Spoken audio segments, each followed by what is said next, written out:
Every time that you provide the highest value, no, or service to a person, people will always pay you. So regardless of the industry or product.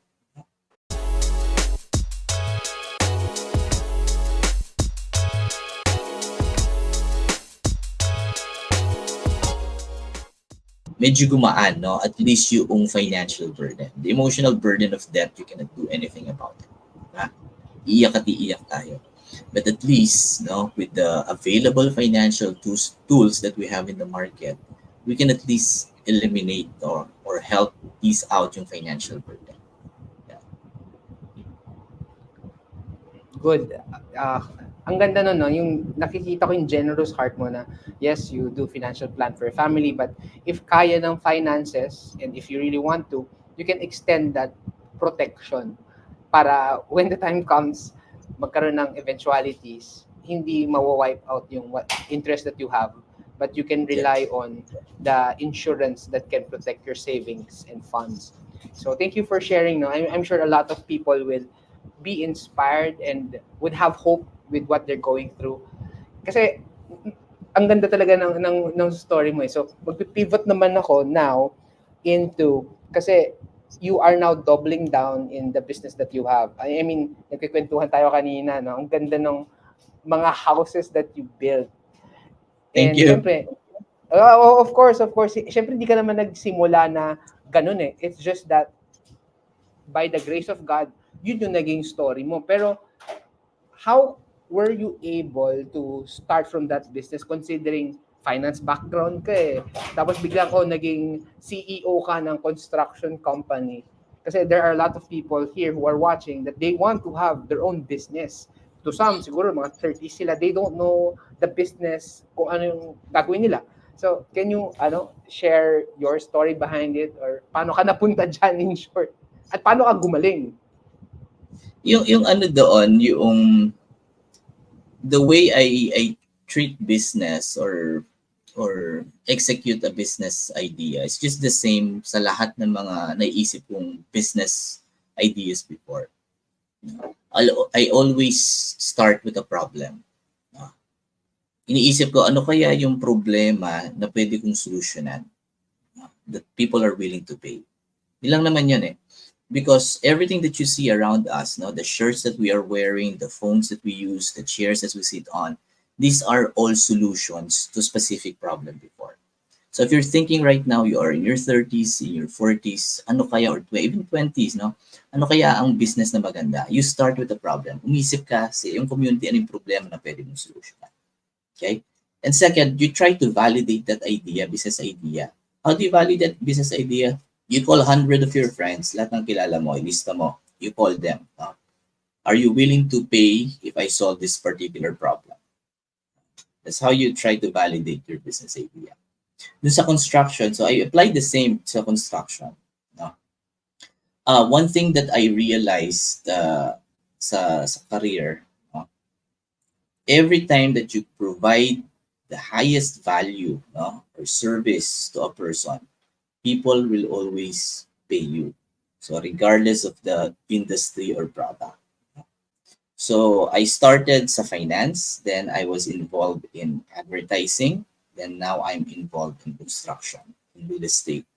So lahat ng naging kliyente ko dun sa iba-ibang industriya nito, kliyente ko rin sila sa during my financial service years. Kliyente ko dun the consultancy years. So kapag pala nagbigay ka ng value sa mga tao, so kahit anong product or service na i-offer mo, they're willing to pay because they understand you always follow through and you always make it happen for them. So when I started the construction business, I had zero, literally zero. I started this during the pandemic. During the pandemic, we are entirely relying on our emergency fund because the advertising where I was involved in during that time, we had to shut it down. So I don't have any income. We franchised a gym membership during that time. So I had money that I invested there. So we opened January 2020. We shut down March 2020 because of the lockdown. So it means zero income stream. So we're relying entirely on the emergency fund. So when I started as in zero, so it just so happened that our first client was in need of someone who is brave enough not to build their dream house, their first home as a family during the pandemic. So ang background ko is finance, but siguro mga 8 years ago, no, I started seriously doing mga woodworks. No? Kapag weekend, yan ang mga hobby ko, no, I'm doing the woodwork. So this first client, alam niya nag-woodwork ako. So nagtanong lang siya, Jesse, kaya mo rin ba mag-build ng house? So without zero background, I said, yes, I think I can. So that moment, pero sabi ko sa kanya, I don't have nothing. I don't have a team. But because they trust me, sabi niya, okay, ito magiging this is my proposal na ginawa ko sa kanya. I will build the house. I will ask people who knows construction. I will build the team that will construct your house. But I will not charge any markup. Okay, that's how it all started. So if the house is at market value, papagawa sa labas yan, that will be worth 16 million. Okay? So we will not, when I did the computation, materials, labor, overhead, no, we could finish the job, everything, under 10 million. So meron savings. Ang kapalit na lang, sabi ko sa kanya, you would pay me every day at least 1,000 pesos. That's it. That's my allowance. Plus, you will buy all the tools. You will buy all the equipment. Kapag natapos na yung project, isasabit mo sa akin lahat ng equipment, lahat ng tools. So I can use them as a start for my next project. So that's how it started. I employ people who are really experts in the field. No? I have on board an architect, an engineer, and seasoned foreman, seasoned workers who've been doing construction for 2-3 decades. So that's the second key. No? You have to develop your core team. No? People who are smarter than you. So I don't have any background in construction, but because I have smart people who are skilled people that are helping me out, I was able to develop a feel of the market. I was able to understand how it works.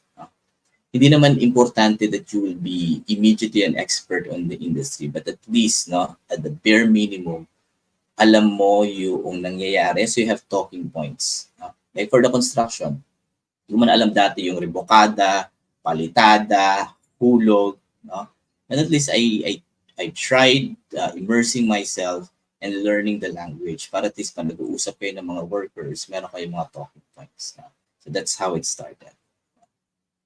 Then, yun, nagsunod-sunod na, no? We are blessed that there was never a season na wala kaming mga kliyente. No? And then, right now, one of the business models na ini-employ namin, it's very young. Now we partner with a real estate company. So we're doing the build and sell. So I'm doing all the design and the construction. The other team is doing all the selling and the marketing. So yan ang isang business model that I'm trying to we're trying to develop right now. Hopefully, it will also fly. Yeah, ang galing. Madiskarte ka talaga. Ang ganda nung when you started, it's not about dahil hindi ka pa competent, pero you had that mindset na, oh, sige, wala akong alam sa construction, but good thing that you trust me, aaralin ko to, and I'll surround myself with a competent team who are smarter than you. Yung hindi mo alam, sila yung tutulong sa'yo. I like the idea na, o sige, wag mo ako bayaran, bigyan mo lang ako allowance sa 1,000 a day, tama ba? Tapos, yung mga tools na bibilhin, ikaw bumili, yun na yung tools ko. So, at least yung unang palibre, in a way, it is setting you up, building you up for your next business, for your next client, which ngayon, I'm happy to hear na may ka-partner ka na at nagbi-build and sell kayo. So, Yeah. we're really excited for that.